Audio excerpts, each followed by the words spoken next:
get some of that good Snoop weed? I've smoked with Uncle before, yeah. That was Lauren admitting, with music playing, that she and Snoop were close. At first, most people brushed it off as a regular friendship. Nothing to see here, right? But now, new footage of Snoop and Lauren together is making folks raise an eyebrow. Some are saying it hints at something deeper, maybe even that she played a role in setting him up. Let me walk you through why people are talking. Snoop Dogg, Lauren London, new footage. That's literally all it took to send the entire hip-hop world into a full meltdown.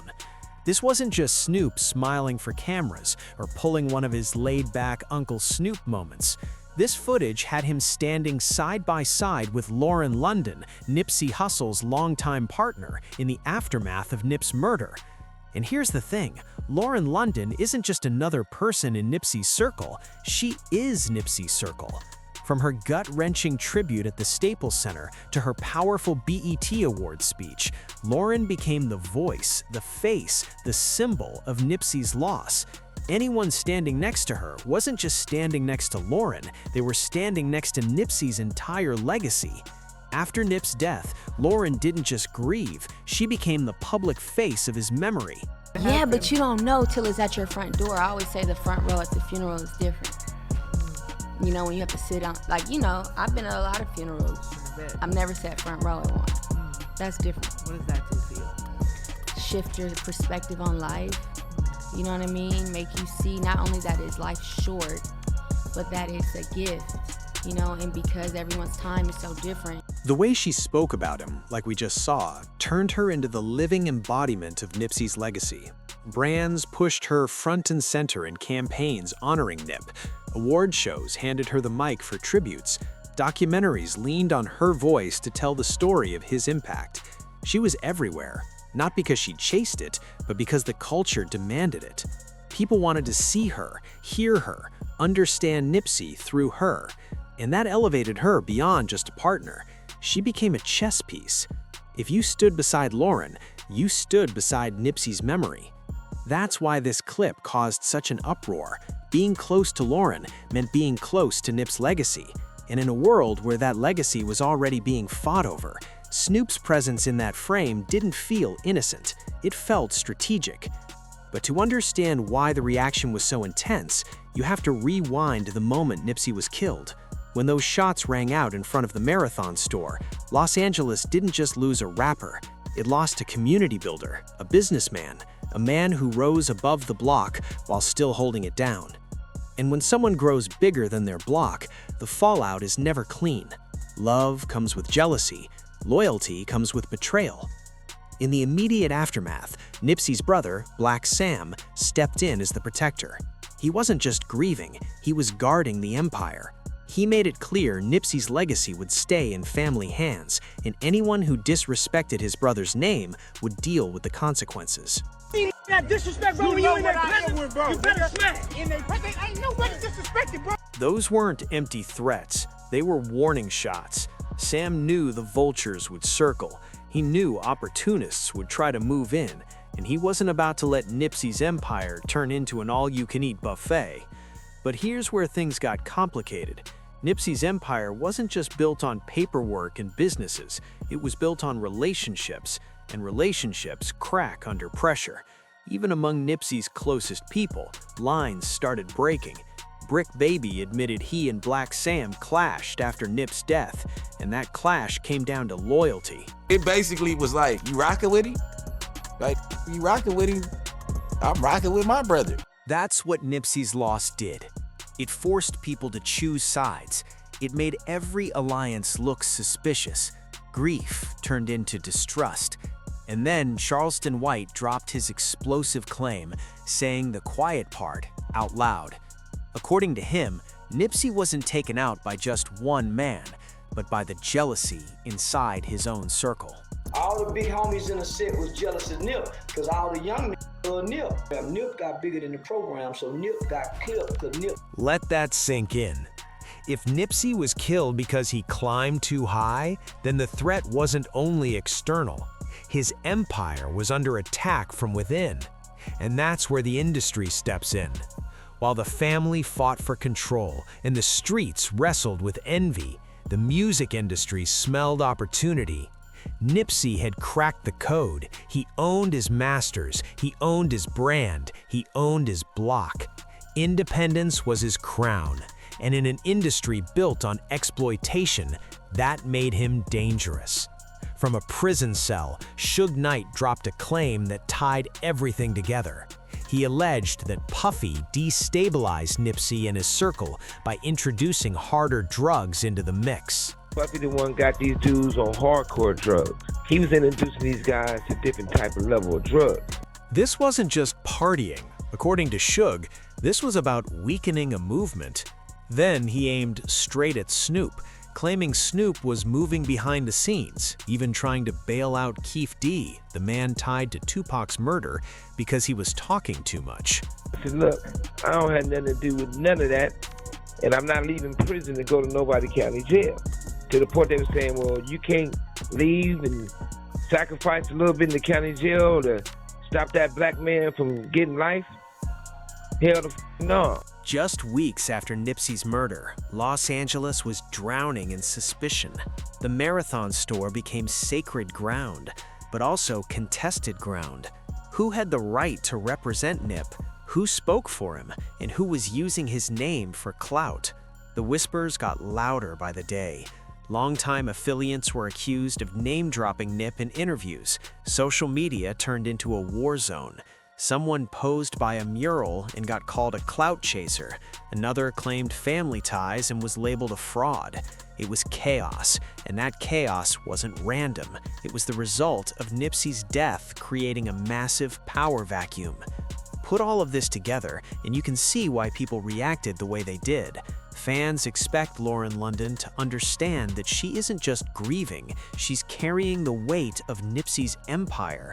She's the torchbearer, and to some, Snoop getting close to her looked like a man trying to grab that torch.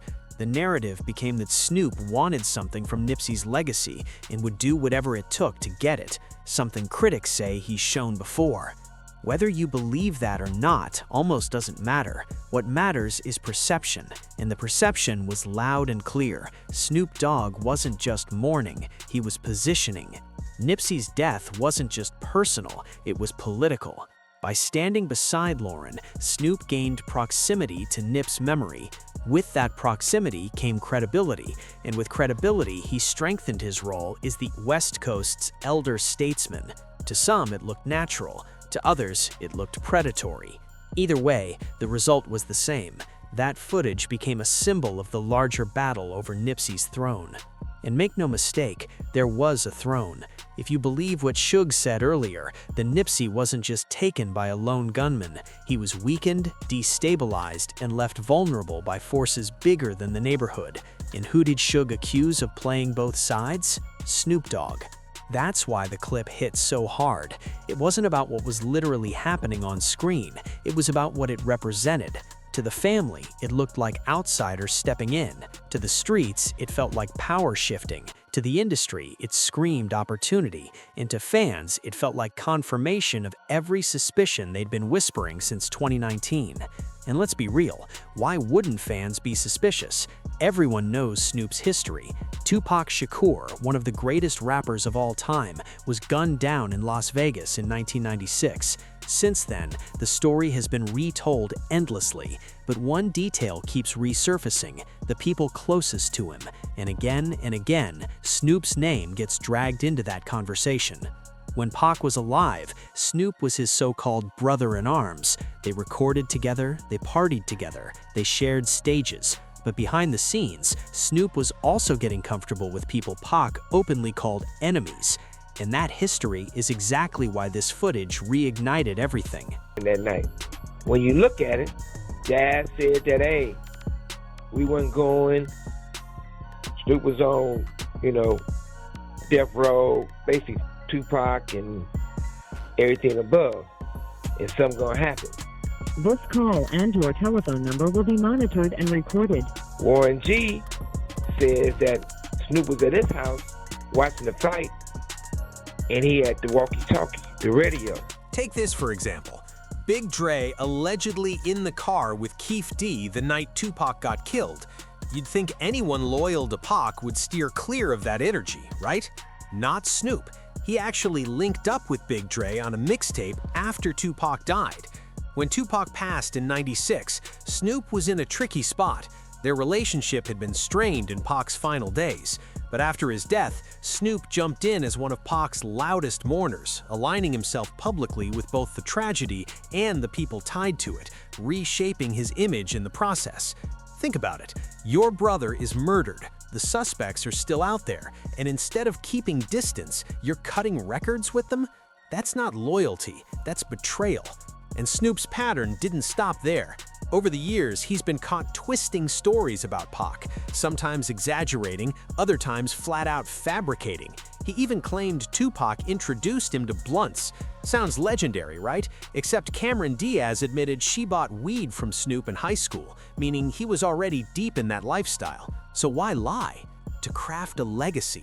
Snoop knows the public eats up the inner circle image, so he rewrites history to fit it. Napoleon from Pac's own outlaws called him out. That story's false. Pac wasn't disliked in prison, he was respected. Snoop just made that up. Even Nas got dragged into Snoop's web. He once claimed Tupac confronted Nas at the '96 VMAs with 100 shooters, making Pac look reckless. Napoleon, who was actually there, confirmed it never went down like that. Pac and Nas handled it like gentlemen. Nas himself backed that up. Pattern is clear. Create myths after someone dies, position yourself as their brother, and distract from your actions while they were alive. Now, let's switch to Biggie. Snoop loves painting himself as close to Biggie, especially post-Pac. Heartfelt conversations, moments of peace, mutual respect, that's the narrative. But Gene Deal, Diddy's former bodyguard, called BS. But yet still, Big came out to California, and you don't see not one picture of him and Snoop together. You don't see not one place where they smoked a blunt together. Both of them like to smoke. We was in the studio with Bone Thugs and Harmony. Snoop never came over there. So you tell me, was they really that cool? Or it was just a facade that was put up? She questioned why Snoop and Biggie never hung when Biggie was in LA. Snoop claims he saw Biggie in Atlanta after Pac's death. Sure. Once again, the story doesn't line up with reality. And this brings us back to Nipsey Hussle. If you're seeing the pattern, you already know what comes next. Nip guys, Snoop cries, calls him my dear brother, drops a tribute record. Fans grieving, they eat it up. But look closer. Cracks appear. Snoop's hanging with Big U, the very man Nip warned about. Big U shook Nip down for protection fees. Nip stopped paying, and he ends up dead. Yet Snoop enjoys Big U's company. History repeating itself. Tupac, Biggie, now Nip. Alive, Snoop aligns with the enemies. Dead, he steps forward as the grieving brother, rewriting the story. This is why Nipsey's death can't be seen as just a random hit. Eric Holder may have pulled the trigger, but he didn't orchestrate the whole play. Bigger forces, hidden hands, people with more to lose if Nip succeed. And leaks now suggest Snoop confirms what the streets whispered all along. Lauren London wasn't just caught in the middle, she might have been on the inside.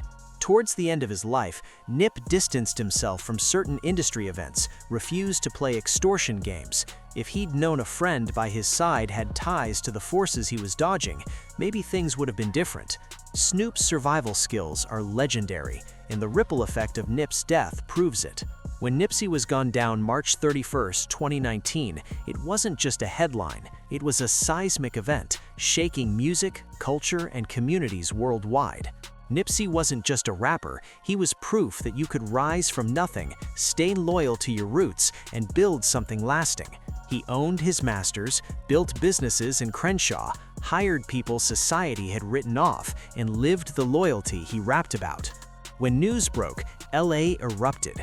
Outside the marathon, crowds left flowers, candles, letters, murals. People hugged strangers, crying. They'd lost a family member. Murals spread from LA to Houston, New York, Chicago, even London and Lagos. Social media flooded with tributes. For weeks, the culture paused to mourn.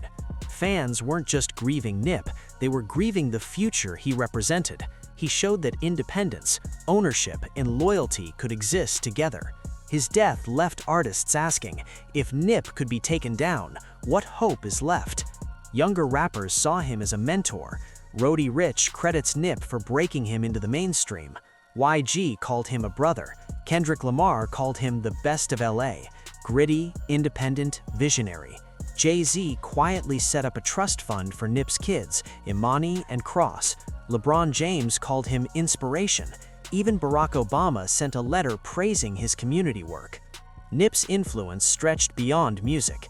His Victory Lap album cemented him as a Grammy-nominated star, but that was just the beginning. He was building real estate, investing in tech, creating STEM programs, transforming his blocks into safe havens.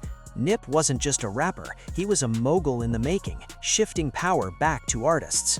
With him gone, that vision was stolen.